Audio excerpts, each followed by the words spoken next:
किसी को बुरा लगे तो लगे। टोडामल जी साहब कहते हैं हम शराब की निंदा करेंगे तो कलार को तो बुरा लगेगा। भाई शराब जो बेचेगा और शराब की बुराई होगी तो उसे तो बुरा लगेगा, क्योंकि उसके धंधे पे असर पड़ेगा। ऐसे ही हम जब सच्चे देव शास्त्र गुरु का स्वरूप बताएंगे तो कुगरू चिढ़ेंगे, क्योंकि कुगरुओं को पता है कि ये सच्चाई अगर सबके सामने आ गई और अगर लोगों ने स्वाध्याय करना चालू कर दिया और सच्चे मुनिराज का स्वरूप पढ़ लिया तो हमारे पास कोई आने वाला, इसलिए ना रहेगा बांस ना बजेगी बांसुरी। इसलिए उनको वे शास्त्र ही मत पढ़ने दो जिनमें सच्चे गुरु का स्वरूप बताया हो।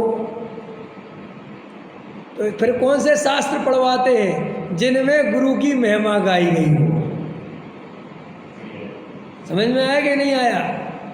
बस उसमें खुश रहते हैं। बस अगर जहाँ सच्चा साधु का स्वरूप पढ़ा है, कोई मोक्ष मार्ग प्रकाशक पढ़ ले, समझ में आया? क्या पढ़ ले? पंडित टोडामल जी का मोक्ष मार्ग प्रकाशक पढ़ ले तो उसे पता चल जाएगा कि सच्चे देव शास्त्र गुरु क्या है, तत्व क्या है, धर्म क्या है, समझ में आया? मिथ्यात्व क्या है, सब पता चल जाएगा। इसलिए टोडामल जी का ही निषेध कर दिया। उसे पंडित का ग्रंथ कह कह के हटवा दिया कि पढ़ना ही मत। आज तक कोई ये नहीं बता पाया कि पढ़ना ही मत। ये तो कहते हो, उसमें लिखा क्या है ऐसा जो तुम पढ़ने से डरते हो?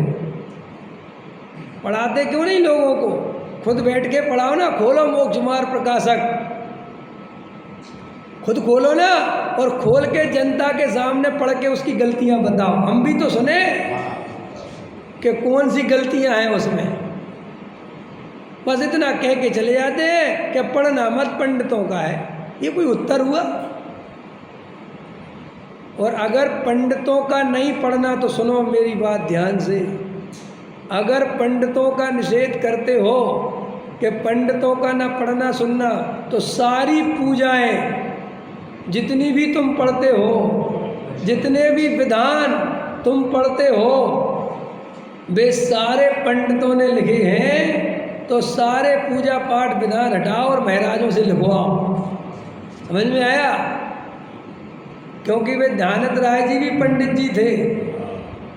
समझ में? जितनी पूजाएं हैं ना, उठा के उठाओ शास्त्र, ये उठाओ वो जिनवाणी, लाल वाली उठा लो, हमारी वाली पसंद नहीं है तो लाल वाली उठा लो, उसमें पढ़ लो कि कितने कितने पंडितों ने पूजा पाठ विधान लिखे हैं। क्या करते हो रे भाई? एक मिथ्यात्व के वशीभूत होकर ये जीव कितने पाप करेगा? एक मिथ्यात्व के वशीभूत होकर ये जीव कितना झूठ बोलेगा, कितना लोगों को भ्रमित करेगा, कितना पाप का बंद करेगा। भैया हमें तो ये सोच के करुणा ही आती है, यही भाव आता है कि हे भगवान इनको सद्बुद्धि मिले, इनको सच्चा तत्व ज्ञान मिल जाए ताकि ये भी सुलझ जाएं। महाभाग्य से जैन कुल मिल गया, जैन धर्म मिल गया, जिनवाणी मिल गई। और सुनो, ऐसा भी उदय रहा कि अच्छा है कि साधु बने हो, कोई घर गृहस्थी नहीं है, अब जरा सा सच्चा मार्ग मिल जाए तो निहाल हो जाए।